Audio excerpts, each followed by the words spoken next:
binafsi. Hapa wako wachungaji, hapa wako watumishi wa Mungu, wanatupa guidance. Hapa penya hapa, fanya hivi. Alafu wewe sasa unakaa mwenyewe kusanya vile vitu, unaviatachi pamoja, unakuwa Mkristo imara. Kwa hiyo anza sasa kuwa na ushirika mzuri na Mungu kupitia neno na maombi. Nimesema leo tutajifunza namna ya kuwa na ushirika na Baba. Sasa kutafakari neno la Mungu tulijifunza wiki iliyopita, tukasema tulikuwa tunasoma story ya Yesu kujaribiwa na nini. Tukasema sio uhalisia, sio kwamba Yesu alikuwa kama tunavyoangalia kwenye ile movie kwamba Yesu akapandishwa kwenye kinara cha hekalu sijui nini. Ni conversation ambazo zilikuwa zinaendelea kichwani. Sasa yale mazungumzo ambayo yanaendelea kichwani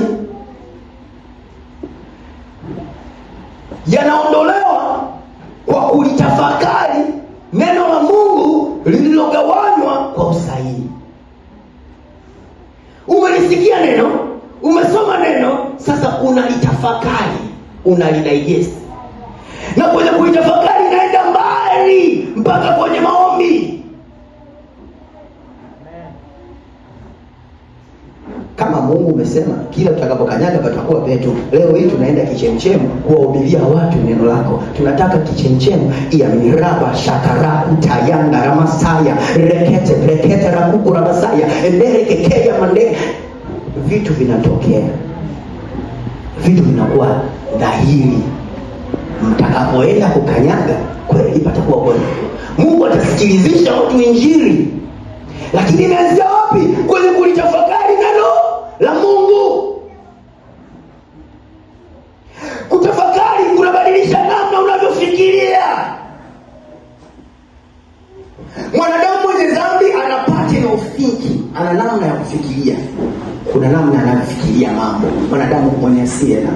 Tunapohuishwa ndani ya Kristo, kwa sababu nafsi ni ya zamani na mwili ni wa zamani, lakini roho ni mpya ambao umezaliwa kwa Roho Mtakatifu. Bado una kazi ya kubadilisha nafsi na una kazi ya kuutiisha mwili. Sio miujiza.